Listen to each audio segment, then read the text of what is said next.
વિધાનસભા શરૂ થતા પહેલા સર્વે મહાનુભાવોને વિનંતી છે કે વિધાનસભાની કાર્યવાહી શાંતિથી અને દરેકના પ્રશ્નો સાંભળીને તેનો ઉકેલ મળે તેવો પ્રયત્ન કરીશું. તો આજનું સત્ર શરૂ કરવામાં આવે.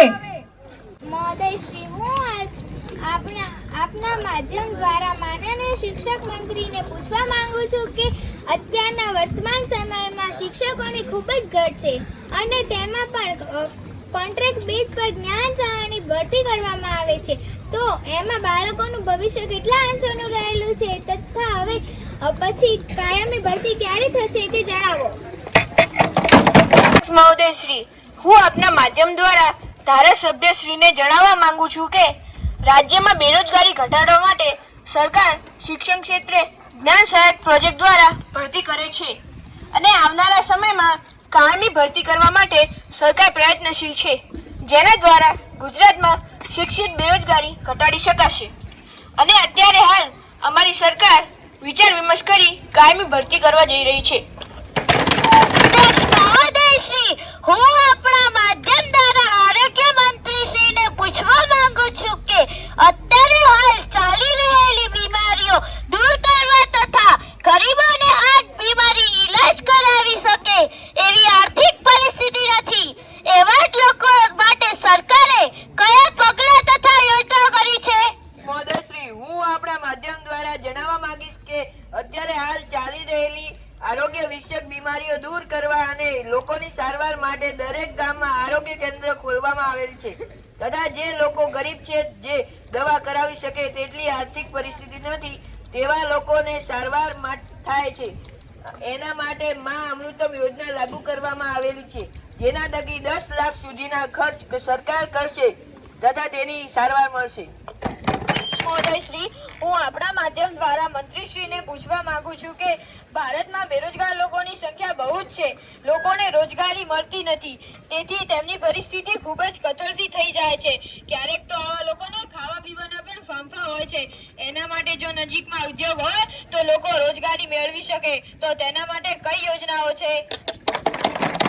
મહોદયશ્રી, હું આપના માધ્યમ દ્વારા જણાવવા માંગીશ કે બેરોજગાર લોકોને રોજગારી મળી રહે એના માટે હાલમાં જીઆઈડીસી આ વિસ્તારમાં પાસ થઈ છે તથા ટૂંક સમયમાં તે માટેનું કામ પણ ચાલુ કરવામાં આવશે. જેમ બને તેમ જલ્દી તેના પર કામ થાય તેવો પ્રયત્ન કરવામાં આવશે.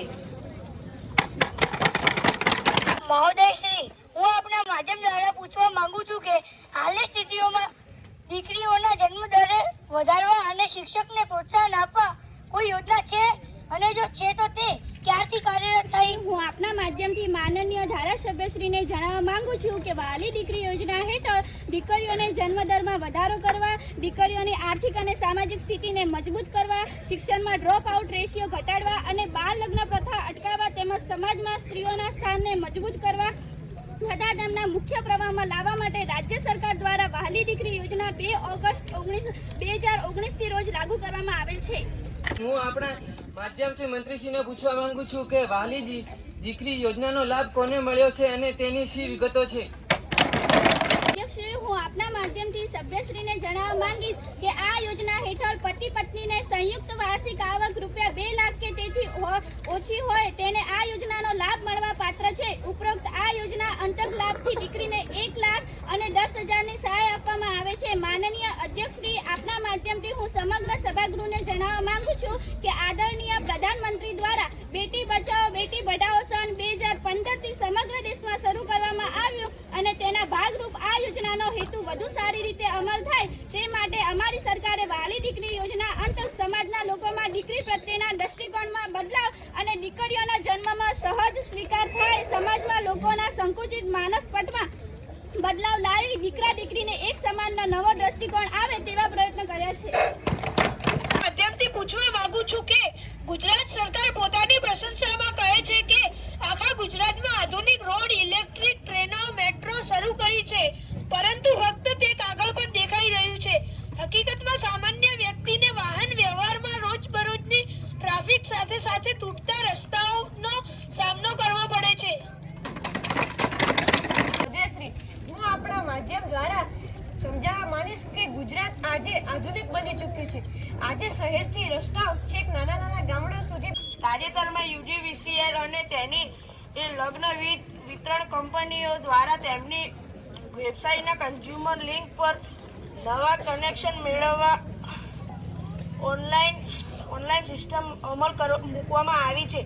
વીજ ગ્રાહકોને વધુ સારી સુવિધા મળી રહે અને કાર્યવાહી સરળતાથી થઈ શકે એ માટે હવે પછીથી નવા વીજ જોડાણ મેળવવા માટે ફક્ત 2 વીજ પુરાવા આપવામાં પડશે. પહેલું, આધારનું ઓળખપત્ર. બીજું, માલિકીપણાનો પુરાવો. અધ્યક્ષ મહોદય શ્રી, આપના માધ્યમ દ્વારા મંત્રીશ્રીને પૂછવા માંગીશ કે મત્સ્ય અને પશુપાલન કરતા લોકો માટે સરકારની શી યોજના છે? હું આપના માધ્યમ દ્વારા સભ્યોને જણાવવા માંગુ છું કે હવામાન આગાહી તથા ખેતીના વિવિધ યોજનાઓ લાભ લેવા માટે રાજ્ય સરકારે આઈ ખેડૂત પોર્ટલ ખુલ્લું મૂક્યું છે. આ પોર્ટલ અંતર્ગત ખેડૂતોને તમામ જાણકારી ઘર આંગણે પૂરી પાડવામાં આવશે. માધ્યમ દ્વારા મંત્રીશ્રીને પૂછવા માંગુ છું કે આ વખતે બજેટની વિગતો શું છે? શ્રીને જણાવવા માંગુ છું કે આ વખતના બજેટની વિગતો આ પ્રમાણે છે.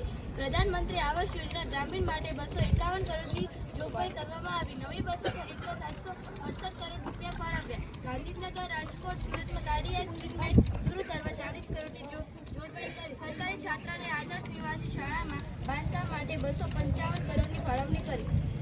શાળાઓમાં શિક્ષકોની ઘટ છે અને એ માટે ભરતી ક્યારે કરશો?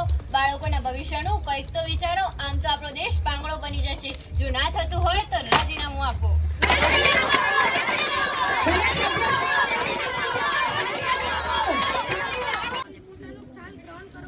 અધ્યક્ષ મહોદય શ્રી, હું આપના માધ્યમ દ્વારા સભ્યશ્રીને જણાવવા માંગુ છું કે સત્ર શરૂ થવાના 2 દિવસ પહેલા જ અમારા મંત્રીશ્રીઓની બેઠક મળી અને તેમાં રસ્તાઓની સમસ્યા દૂર કરવા માટેના પગલાં વિશે વિચાર વિમર્શ કરી. રોડની સ્થિતિ સુધરી, 4 લેન રોડની સુવિધા સુધરી તેમજ ટ્રાફિકની સમસ્યા અને અકસ્માતોની સમસ્યા નિવારી શકાય તે માટે તાત્કાલિક ધોરણે કામ શરૂ થશે એવી હું સરકાર વતી ખાતરી આપું છું.